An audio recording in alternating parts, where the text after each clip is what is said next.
દરેક નીતિની સામે કાયદાની રીતે ઊભો રહેતો SSK ન્યૂઝ ચેનલ. સુરતના આઠવા ગેટ ખાતે આવેલ વનિતા વિશ્રામ વિમેન્સ યુનિવર્સિટીમાં પ્રથમ પદવીદાન સમારોહનું આયોજન કરાયું હતું.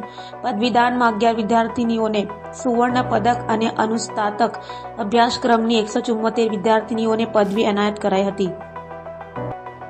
સુરતના આઠવા ગેટ ખાતે આવેલ ગુજરાત રાજ્યની પ્રથમ મહિલા યુનિવર્સિટી એવી વનિતા વિશ્રામ સંચાલિત વનિતા વિશ્રામ વિમેન્સ યુનિવર્સિટીમાં પ્રથમ પદવીદાન સમારોહનું આયોજન સોમવાર 8 જાન્યુઆરી 2024ના રોજ કરાયું હતું. આ કાર્યક્રમમાં મુખ્ય મહેમાન તરીકે સુરતના લોક લાડીલા સાંસદ સભ્ય અને કેન્દ્રીય રેલવે રાજ્યમંત્રી, કેન્દ્રીય ટેક્સટાઇલ રાજ્યમંત્રી દર્શનાબેન જરદોશ તથા વનિતા વિશ્રામ વિમેન્સ યુનિવર્સિટીના પ્રમુખ દીપકભાઈ ખંભાતી, વનિતા વિશ્રામ વિમેન્સ યુનિવર્સિટીના બોર્ડ ઓફ મેનેજમેન્ટ અને વનિતા વિશ્રામમાં પ્રમુખ કૃપલાની દેસાઈ, વનિતા વિશ્રામ વિમેન્સ યુનિવર્સિટીના બોર્ડ ઓફ મેનેજમેન્ટ અને વનિતા વિશ્રામના ઉપપ્રમુખ પ્રવીણ બોરા, વનિતા વિશ્રામ વિમેન્સ યુનિવર્સિટીના પ્રોવોસ્ટ ડોક્ટર દક્ષેશ ઠાકર, વનિતા વિશ્રામના સેક્રેટરી મનહર દેસાઈ, ગવર્નિંગ બોડીના સભ્યો, બોર્ડ ઓફ મેનેજમેન્ટના સભ્યો તથા સુરત એડમિનિસ્ટ્રેટિવ કમિટીના સભ્યો ઉપસ્થિત રહ્યા હતા.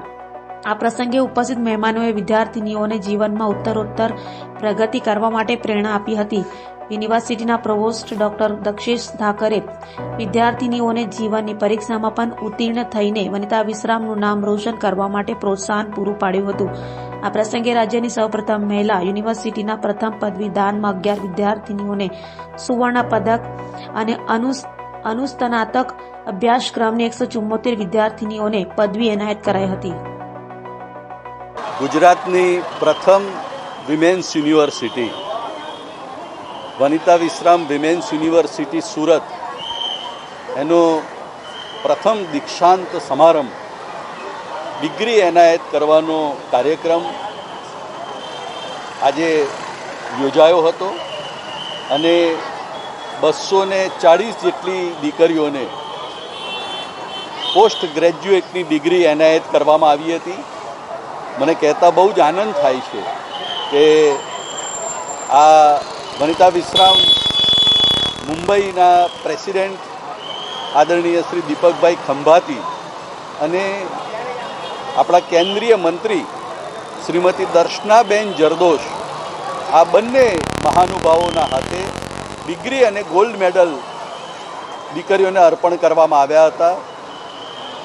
આ કેમ્પસ વતીથી શ્રી કૃપલાણીભાઈ, શ્રી પ્રવીણભાઈ વોરા અને પ્રોવોસ્ટ તરીકે ડૉક્ટર દક્ષેશ ઠાકર, અમે સૌ આ ડિગ્રી પ્રાપ્ત કરનાર દીક્ષાર્થીની બહેનોને એમના જીવનમાં મંગલ પ્રાપ્ત થાય અને પ્રગતિના શિખરો સર કરે એવી શુભકામનાઓ આપીએ છીએ. આપનો પરિચય. ઓકે, મારું નામ ઈશિતા મોન્ટીગુમાન મસાલાવાલા છે. મેં અહીંયાથી બેચલર્સ અને માસ્ટર્સ ઇન માઇક્રોબાયોલોજી બંને અહીંયાથી કર્યું છે અને આજે ગોલ્ડ મેડલ ધરાવીને ઘણો ઉત્સાહ જાગ્યો છે. અત્યારે હું એઝ એન ફેકલ્ટી અહીંયા જોબ પણ કરી રહી છું, તો એ ઘણો ગર્વની વાત છે મારા માટે.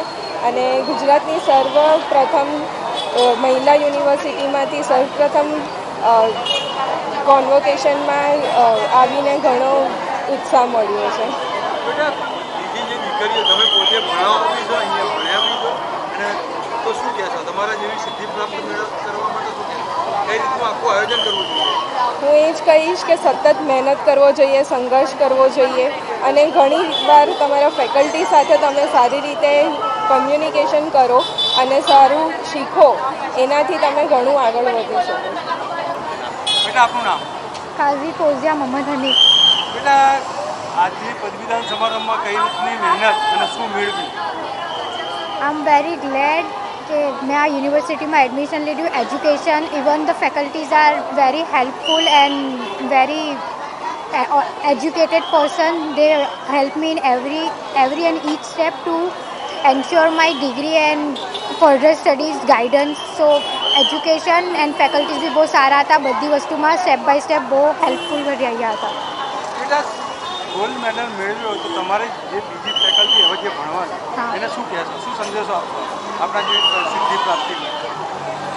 मैं एक ज वस्तु कहीश કે જે તમારો ગોલ છે તે પહેલેથી સુનિશ્ચિત કરો અને જે તમારે અચીવ કરવું છે તેના પર રાત દિવસ મહેનત કરીને અચીવ કરો. હવે શું કરવાનું? મેં ફોરેન્સિક કેમિસ્ટ્રીમાં એડમિશન લેવાની છું આગળ.